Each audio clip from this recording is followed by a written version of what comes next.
what was it, Proverbs at the beginning of his life when he was like high on wisdom and doing great and following the Lord. High on wisdom. I don't know. That's his wisdom was really high. God was with him. That's what I meant. God had blessed him with wisdom. Guys, don't do wisdom. It'll ruin your life. Because look at him in Ecclesiastes, after a lifelong of abusing wisdom. No, he's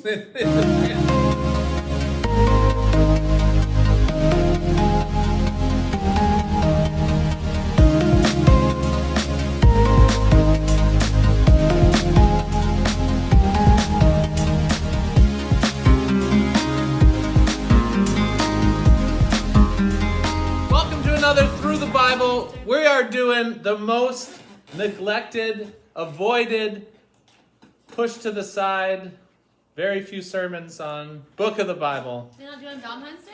What is it? The Song of Songs, aka the Song of Solomon. Two names. Whose Bible says Song of Songs? Raise your hand. 1, 2, 3. Open up your Bible to Song of Songs and see what it's called. Some of your Bibles, I've got two Bibles here. One says Song of Songs, and one says Song of Solomon. We'll get to that, why there's two names. Song of Songs in this NLT, and Song of Solomon in this ESV. It's kind of up there on the screen. It's the very first line of this book is where the kind of two names comes in, because it literally says the Song of Songs, which is of Solomon. Which is of Solomon. So what I heard about is it just means the best of the best, right? It's like King of Kings, Lord of Lords. Like it's the Song of Songs, it's the pinnacle, it's the best.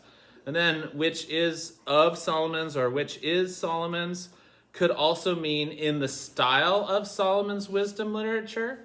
It doesn't have to mean that he is the author, but generally most Bibles have taken it, or kind of Christian tradition, Jewish tradition too, has most often taken this book as written by Solomon.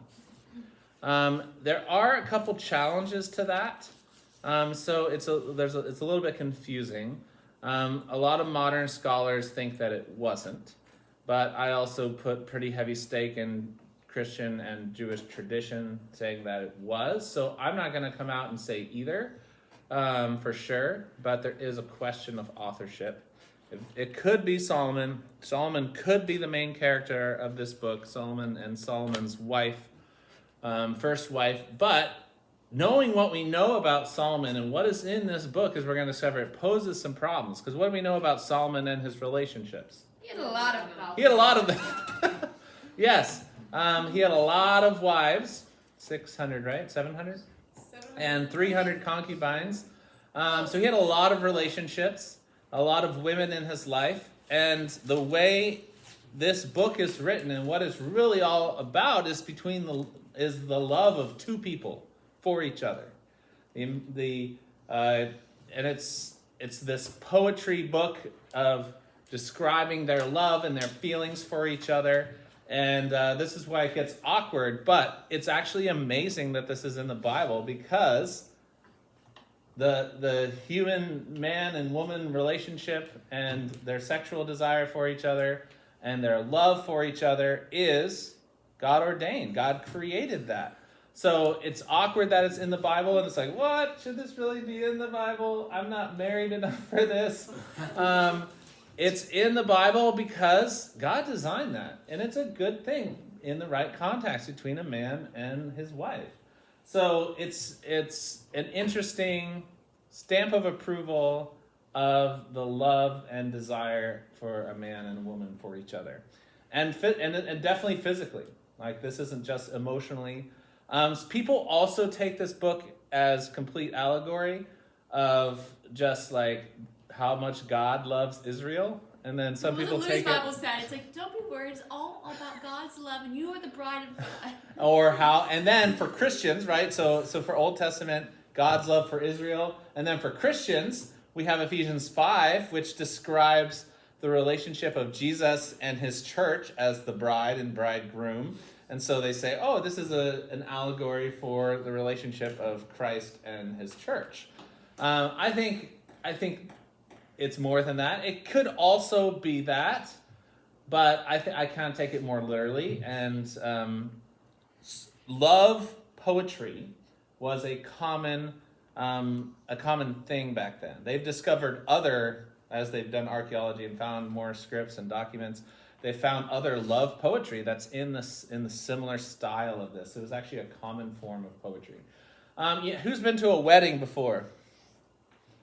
At the wedding, most of you.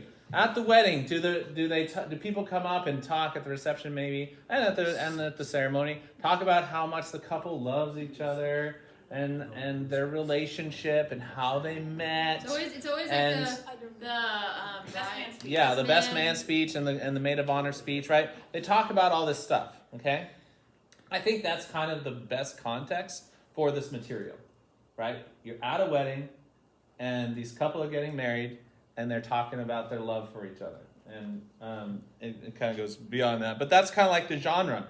This is written poetry, maybe in song, with a tune, but it's like this descriptor of love and the celebration of love and this relationship between two people.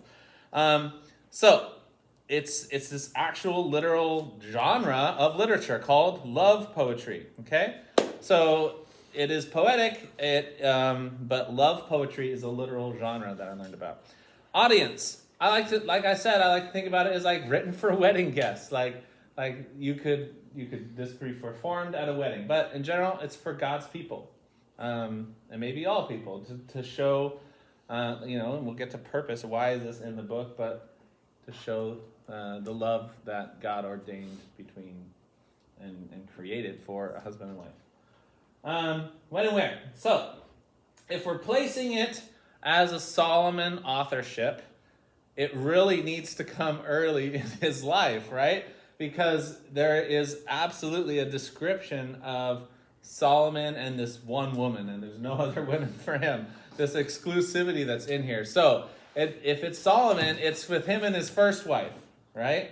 And his Okay, it is sad very though first. that he was to write Because he had this many about after. his first wife, and then he wanted to have a bunch more wives. This just makes it seem like it's not real. He really. So that's the challenge. That's the like the issue. logistical. I mean, the practical challenge of this book is it doesn't seem like Solomon's life. Like, how does it fit in? So it's possible it's his very first wife, but if you imagine him singing this song to 700 different women, it kind of loses its its wonderfulness.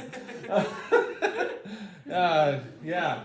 So if it's Solomon, it's early in Solomon's reign, so 970 BC is when he became king. We placed,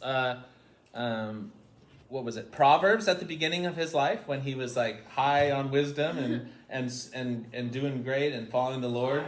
High on wisdom. I don't know. That's his wisdom was really high. God was with him. That's what I meant. God had blessed him with wisdom. And he Guys, was not- don't do wisdom. It'll ruin your life. Because look at him in Ecclesiastes, after a lifelong of abusing wisdom. No, he's in the trenches.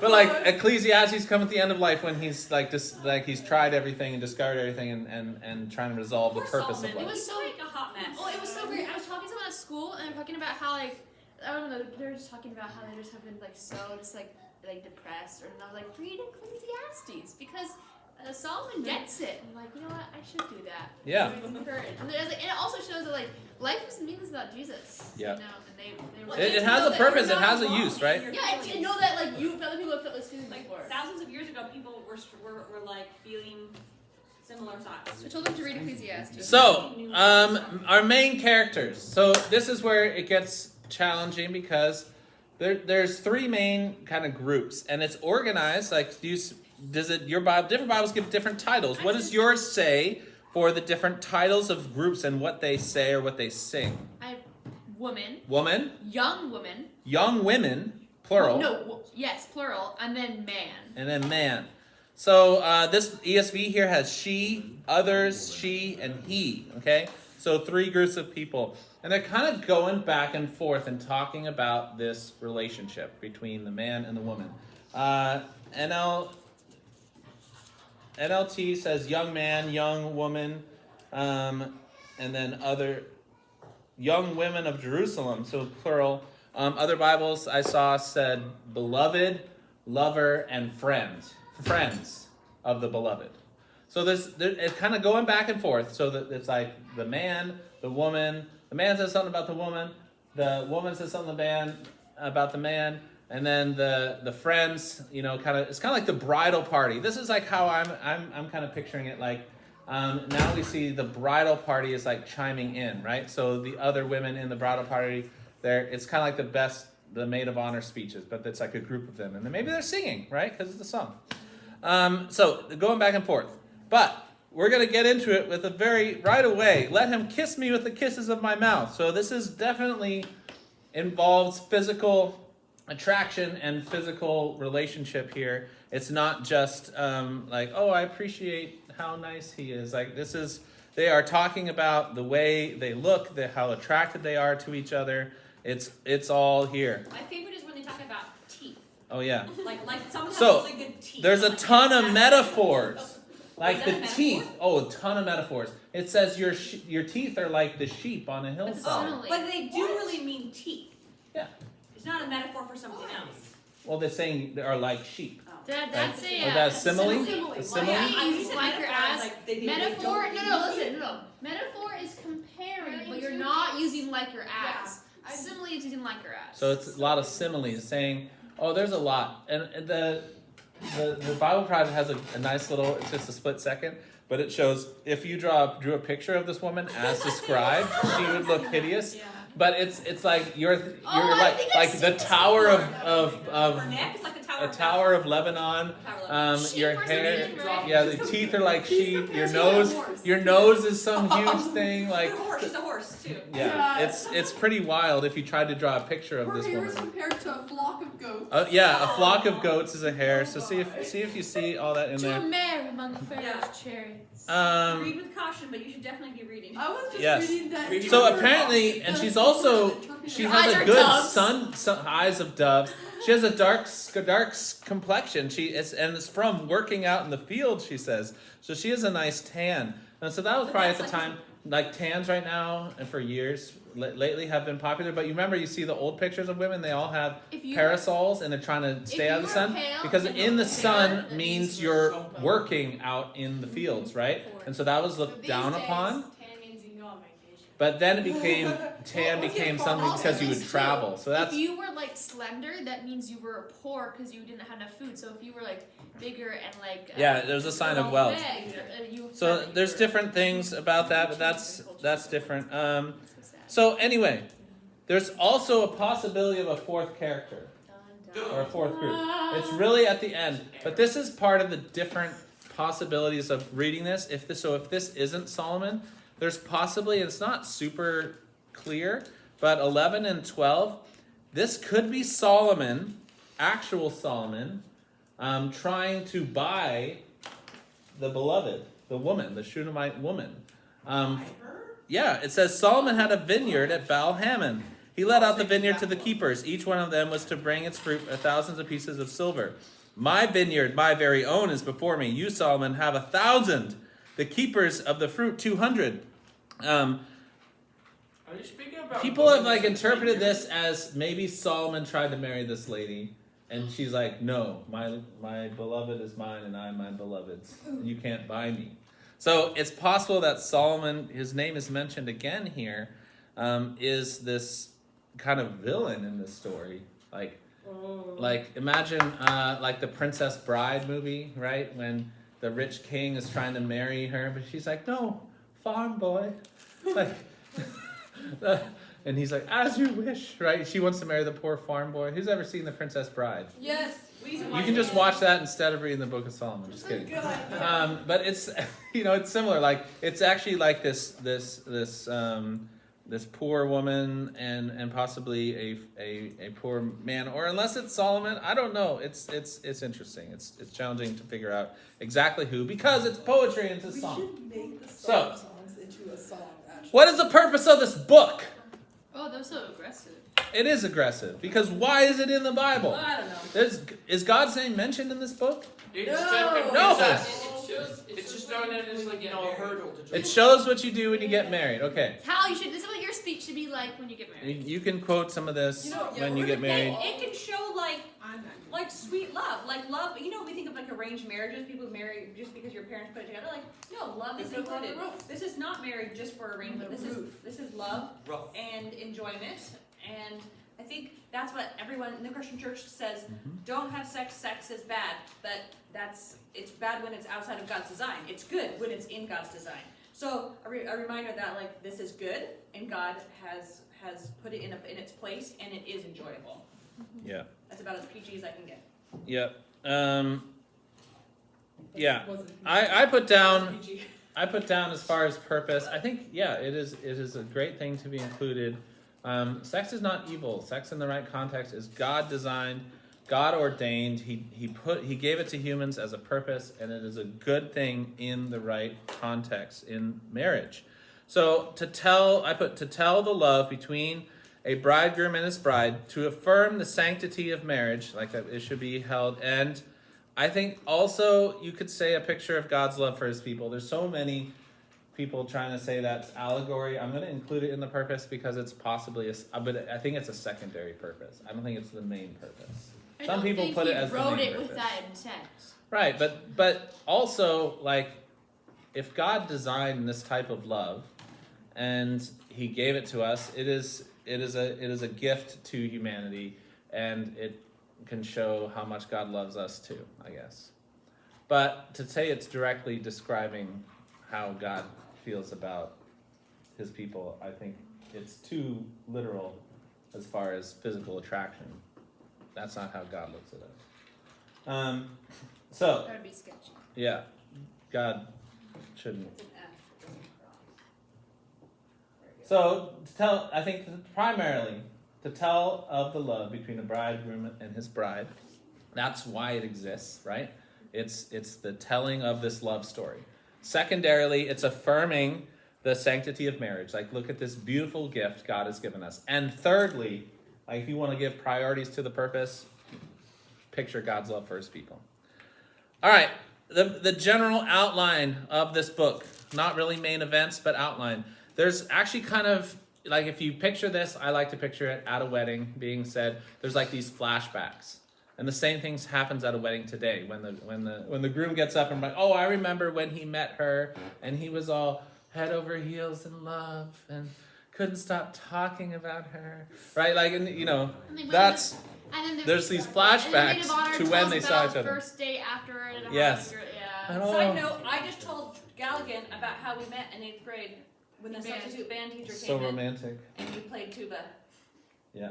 You guys are such an And We now, met in 8th grade. I would then. have I never said listened such to a that sweet song. when I played that song in 7th grade too. Yeah. No, 6th grade. And I walked around the band room saying, Okay. I wouldn't be alive if it weren't for this song. It's true. So one of my Bibles outlined it this way. There's different ways to outline it. But number 1, verses 1 to 27, the wedding day, okay? Everyone's together. There's the bridal party singing. 1:27. 1 through 2, verse 7. Oh, okay. There's a break there. Oh. And then Oh, through 2 verse 7. and then you go into this flashback, the memories of courtship. Okay? So now you have this section on, remember when we were dating, basically. And then memories from that time. And she even has a dream here, and it's kind of crazy. So some of it is remembering dreams and things that happened. It's kind of scary. It's kind of scary dreams, but he saved her. Yeah, the watchman found me as they went about the city. So there's a lot of longing for each other. So this couple was separated for times and looking for each other. There's a lot of looking for each other. And then the third section is memories of engagement. So there's a time when they got engaged and committed to each other, betrothed, you might want to say. And then, so there's a section. And so, you can see maybe your Bible has kind of shown its cards here on who it thinks it is. Like this Bible, ESV really puts it on Solomon. I think most Bibles do. Solomon arrives for the wedding, right? But that doesn't say that in the book that it's necessarily Solomon. But if you think it's Solomon, then you're going to give it a title like that. Remember, the titles and the verse numbers and chapter numbers in the Bible, Chapter those are all 5 added is all later, like right? Those in bold, like you see your headings, those are not God's words. They are helpful tools for us to find places and summarize it.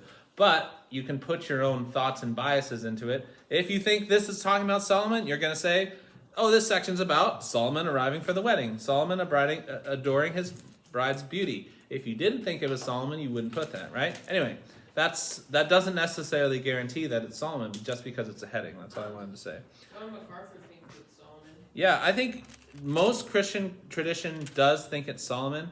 It's just that it doesn't entirely say it. The one mentioned in the text besides the beginning of Solomon himself is that end part, which is like talking about him buying a field, and it seems disconnected. So, and knowing what we know about Solomon, I don't know, I have a hard time saying, oh yeah, this is Solomon because of what kind of person he is. Okay, next section. A troubling dream. Oh, she has another dream in chapter 5. And then praising the bride's beauty. This is where we get some of the fun description of her.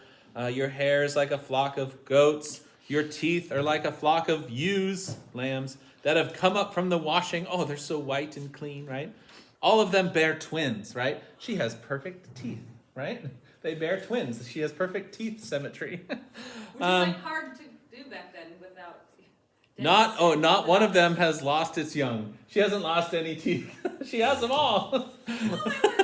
Your That's cheeks. really bad. That's actually really bad. No, it's good. She has all her teeth. No, like not the baby teeth. Okay. Her first teeth. Oh, she hasn't lost her baby teeth?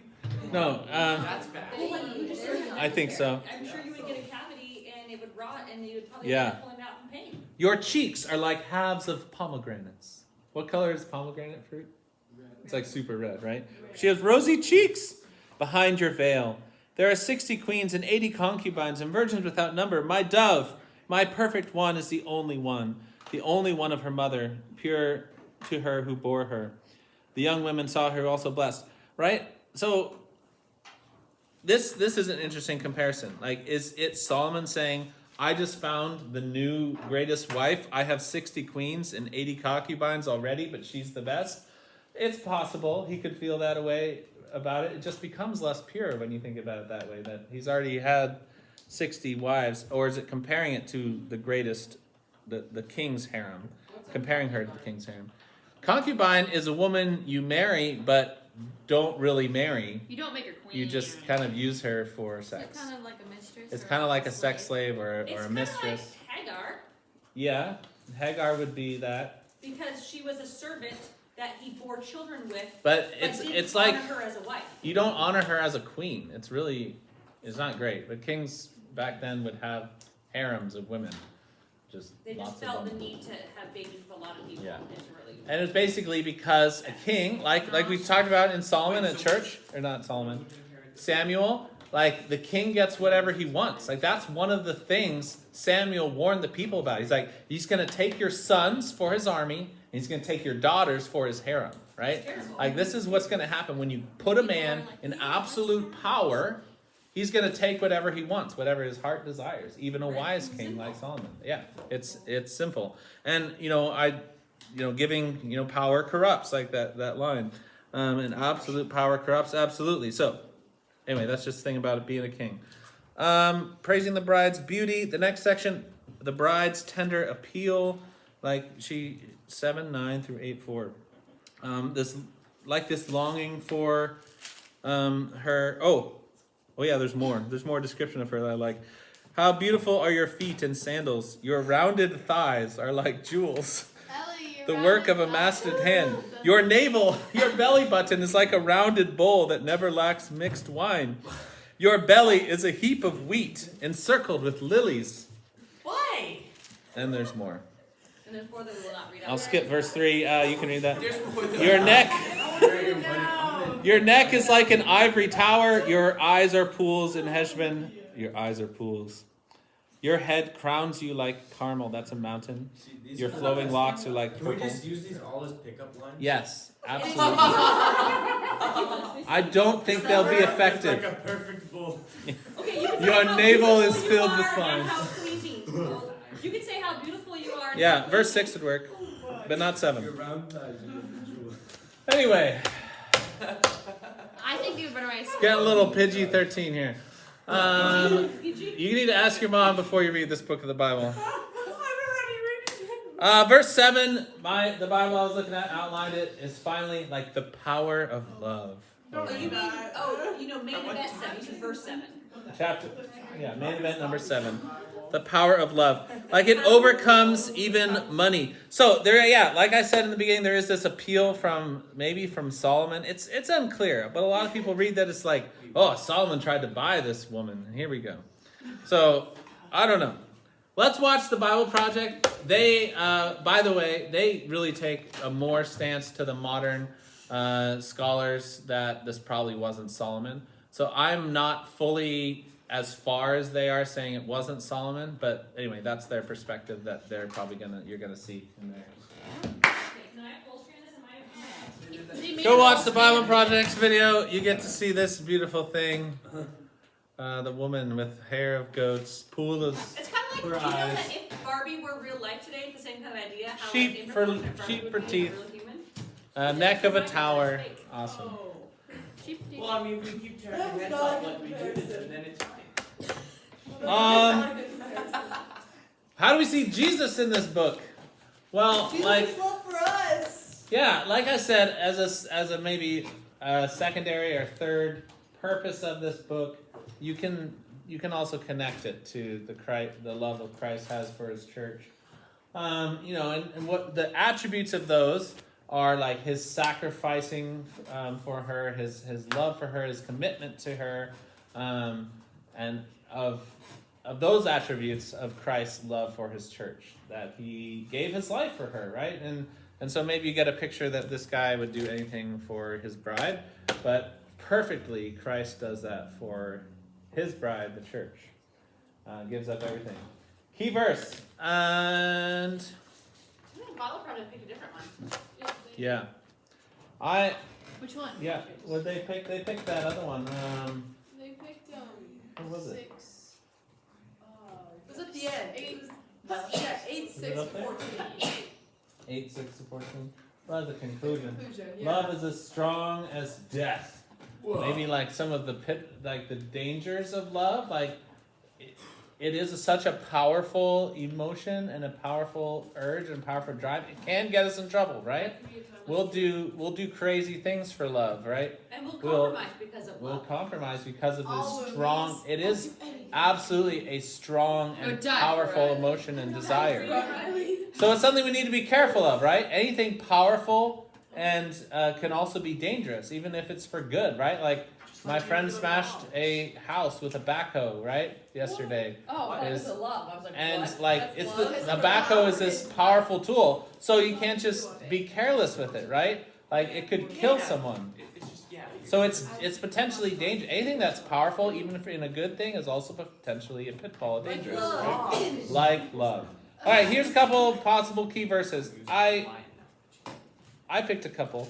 My study Bible said, "I am my lover's, and my lover is mine." Verse 6:3a. Just like I like that, like the exclusivity in marriage, that you are your husband's and your husband is yours, right? Like this, you are the only two for each other. There's no one else in this relationship. It is a committed. I was just reading this morning in my upcoming chapters for 1 Corinthians, and that's what Paul was writing. He's like, because when you're married, you are one in flesh, Right. so you are bonded. Yeah. So I love that. I think that's a key to us understanding love and sexual desire is the context that God designed it to be put in. Marriage only. Between a man and a woman, marriage only is the only place for that. And then another one kind of refers to this is Jessica's favorite, I think. You say this verse. You quote this verse. 8:4, do not arouse or awaken love until it so desires. Like there is a time, again, it's kind of the same idea. I think, I'm picking a key verse kind of for you guys as single humans. There is a time and place for this, but it's not yet for you because you're not married, right? And it is a good thing, but it's a bad thing out of the context of how God designed it. So keep it in the context of marriage. and celebrate it in the context of marriage as God designed it. It is a good gift. It is a wonderful thing that God gave for us, and it is a good thing. It is a pure thing in the right context in marriage. Right? Timeless truth. Love is dangerous. Love is dangerous. That's awesome. I like it. Write it down. I put. It's like Russia. Any others? What? It's like Timeless Russia. truth. I put God is the author of love and marriage. I think that, why is this in the Bible? Because God created love and marriage. God designed that for humans, and it's a gift. So we shouldn't completely avoid talking about like it's weird to talk about this in church. Yeah, but it is beautiful and it is God ordained. This is not as a result of sin. There are some churches that believe that sex came after the fall, or that even the serpent showed Eve what sex was, and that sex is evil and only necessary for procreation and this weird evil thing. I don't believe that. I think it was designed. It's not like Song of Songs then. So they would say that this is like as a result of sin. I don't believe that. I think it's designed by God. I'm wearing And- the wrong shirt. Yes. Metaphors are not literal. Metaphors are not literal. Yeah. Remember, don't look for a woman with literal Don't sheep tell for a teeth. girl that they have Sheep would be terrible teeth. They're so Yeah. soft. Sheep would make bad teeth. But look for a woman with a strong neck. That's important. like Gaston. Yeah. His neck is very And legs like palm trees. Long legs. Yes, Henry. Love is like Russia. It's dangerous but necessary. No. No. Yes, we do. All right, that is the book of Song of Solomon, the That's least what it's discussed all about. church Bible book. Mom, Make sure you ask your mom before you read it. I already read it. Just kidding. Too late.